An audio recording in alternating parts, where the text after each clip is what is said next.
Buenas noches. En el día de hoy vamos a hacer algunas precisiones frente a la filosofía contemporánea. Igualmente vamos a hacer una respuesta a esta filosofía contemporánea y para ello necesitamos abordar a tres filósofos o tres grandes autores. De la filosofía fenomenológica vamos a abordar a Wittgenstein y a Husserl, y la respuesta a esa filosofía contemporánea vamos a abordarla desde el pensamiento de Byung-Chul Han. Para ello vamos a ver que gran parte de la filosofía contemporánea estuvo precedida por la fenomenología. Estos dos autores, Husserl y Wittgenstein, van a establecer que la filosofía va a ser una disciplina, va a ser una doctrina, inclusive se llega a pensar si es una ciencia, vista desde un método. Se cumple los requisitos del método científico, cuál es su objeto de estudio, y nos vamos a encontrar que Wittgenstein va a plantear que la filosofía se va a centrar en pensar, pero en pensar desde un fenómeno como tal. Para ello dice que se puede hacer filosofía desde distintas aristas, es decir, de distintos fenómenos. Lo que llama la escuela sociológica estudia la sociedad, pero desde los fenómenos sociales que se dan en ella. Bueno, la filosofía básicamente va a ser eso, va a ser estudiada y va a tener múltiples objetos de estudio. Ya no va a tener un solo objeto de estudio, pero su gran valor va a estar precedido, va a estar centrado en ese pensar. Y miren que Wittgenstein hizo la filosofía del lenguaje, y esto lo vemos desde su obra El Tractatus, que se encargó de estudiar, de pensar, de reposarse y establecer todo lo que era el fenómeno del lenguaje. La grandeza del método fenomenológico es la recuperación de la subjetividad de ese anonimato, es decir, ya no vamos a establecer situaciones propiamente objetivas o solamente nos vamos a dedicar a la objetividad, sino que la fenomenología va a rescatar esa parte subjetiva de cada fenómeno social.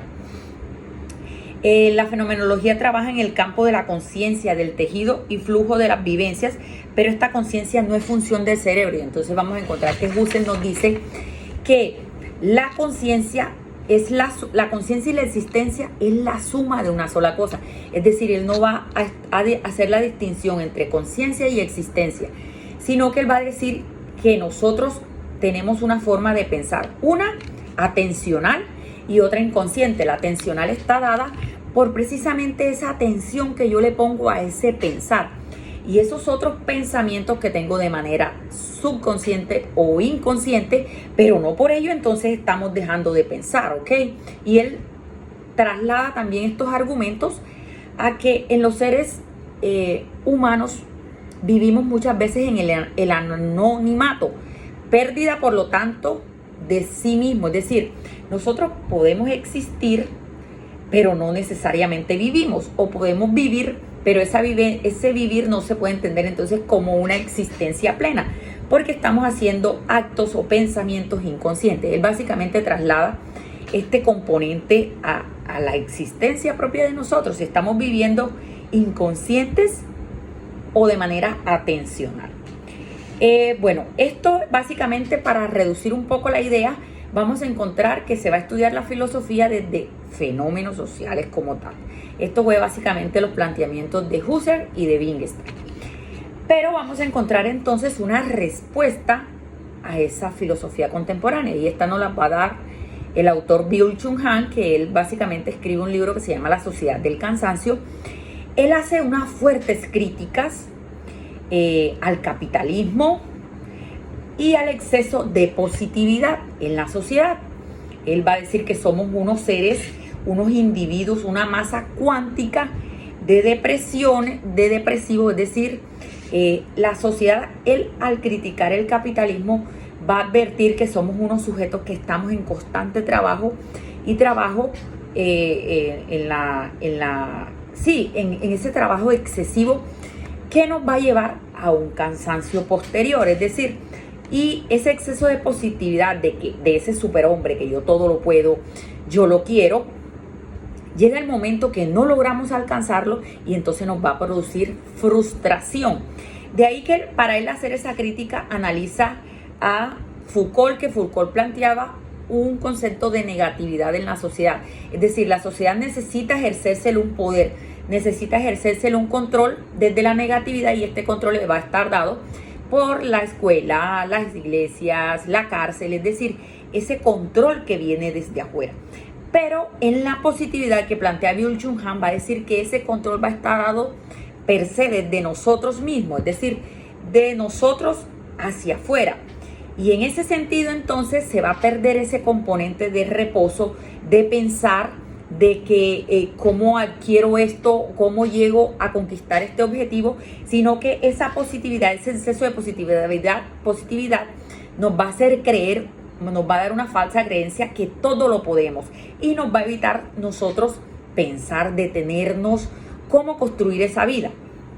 Él tiene un concepto también de biopolítica y la sociedad disciplinada, es decir, nosotros, la sociedad disciplinada, reitero lo que planteaba Foucault, va a estar disciplinada por un orden exterior. Acá esa sociedad va a estar disciplinada por nosotros. También él decía que Foucault entiende la sociedad como un cuerpo social en donde hay un afán por la productividad. Bueno, él traspola y traslada esos mismos argumentos. Byung-Chul Han nos va a hablar de esa sociedad de exceso de productividad, y que va a romper de caras que con esa sociedad de exceso de productividad no se puede dar la revolución comunista que planteaba Marx, que planteaba Hegel, porque no se va a dar la dialéctica que planteaba Hegel del amo y el esclavo, en donde va a haber un subordinado, un subordinador y un subordinado, es decir, el amo y el esclavo, sino que acá como esa fuerza de trabajo y ese exceso de positivismo nos hace ser una sociedad eficiente, eficaz, en constante trabajo. Si descansamos, entonces vamos a entender que no somos productivos. Y él dice, entonces va a hacer esta crítica de que con ello no se va a construir esa revolución comunista, ya que se rompe esa dialéctica hegeliana del amo y el esclavo, y aquí nosotros vamos a ser el explotado y el explotador, o vamos a ser ese mismo amo y ese esclavo, pero nosotros mismos. Él aquí en esta sociedad o en estos planteamientos que hace Byung-Chul Han, el individuo va a trabajar por sí mismo, es decir, somos unas máquinas productoras, y esas máquinas productoras, es decir, producimos para capitalizar, para ingresar o ser pertenecer a esa masa que consume en exceso, que no mira la necesidad como tal, sino que esa necesidad del mismo sistema capitalista es un capricho. El mismo sistema capitalista nos hace ver como una necesidad, y de ahí entonces que agotemos o compremos bienes y servicios. Básicamente esos van a ser los planteamientos de Byung-Chul Han. Es la explotación del superhombre, pero visto desde nuestra lógica, desde nuestra postura, es decir, nosotros nos estamos explotando y estamos siendo unos seres multitareas, lo que él denomina el positivismo tóxico. Muchas gracias.